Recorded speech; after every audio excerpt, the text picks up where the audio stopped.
Okay, this sow bug we're going to tie with a just a standard size 14 nymph hook. I'm going to use some UTC 70 denier fire fluorescent orange thread, and first thing I'm just going to lay a base of thread on the hook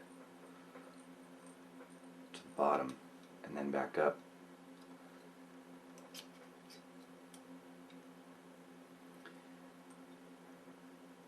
And then I'm going to tie that off.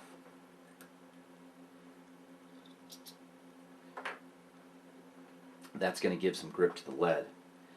Now I usually fish these with weight, so I'm going to use some 0.025 lead, and I'm just going to wrap this on the shank.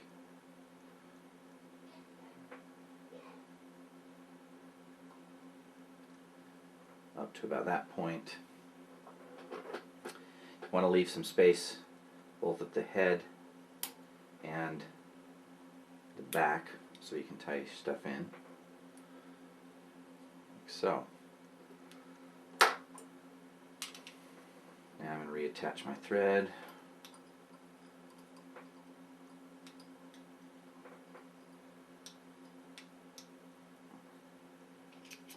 Alright, now this is probably one of the most important aspects of this pattern, is I'm going to now take some hemostats, or you can use any pliers, and I'm going to smash down the thread, or the lead body, with the thread hopefully keeping it a little bit more intact. Sometimes you'll have pieces break off.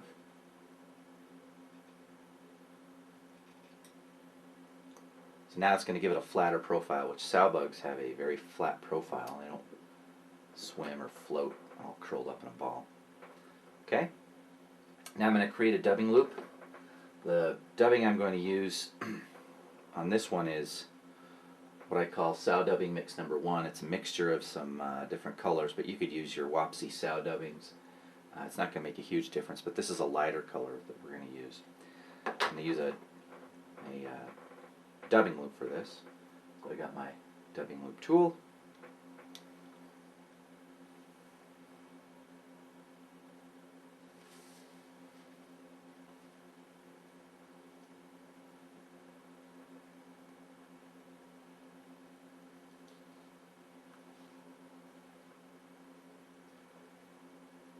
So there's my dubbing loop, and I purposely make this a little bit more dubbing than you really need. Yeah, I'll show you why in a minute. I'm going to go ahead and spin this, get it nice and tight. Then I usually use my little dubbing teaser and work out any clumps, but just making this shaggy.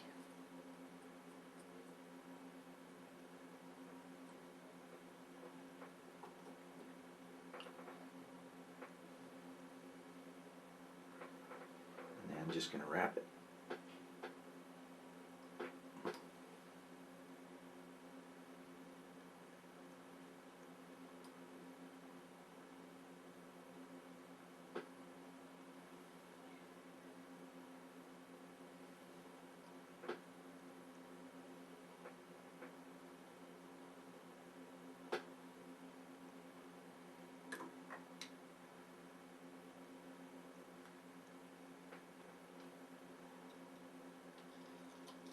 Just tie it off.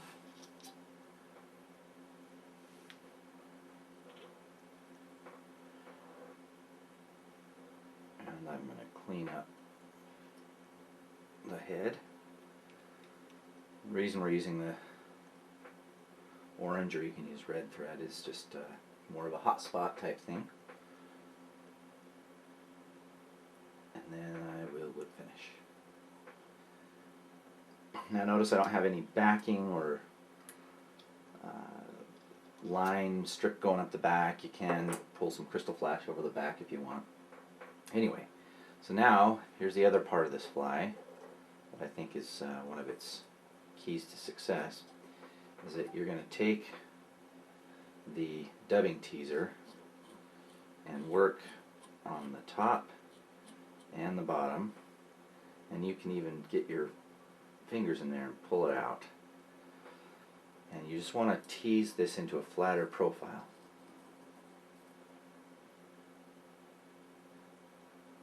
And then you can pull the fibers out there with your hands.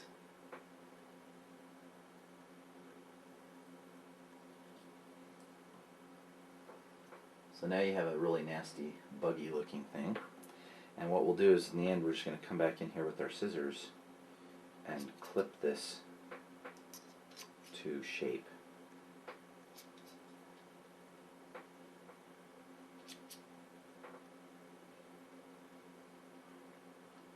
And if there's a little more, pick it out. So there.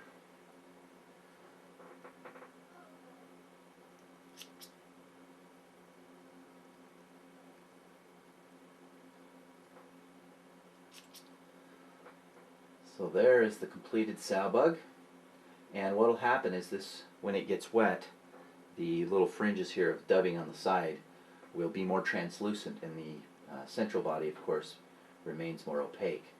So it gives a really good effect. This is bar none my favorite sow bug pattern.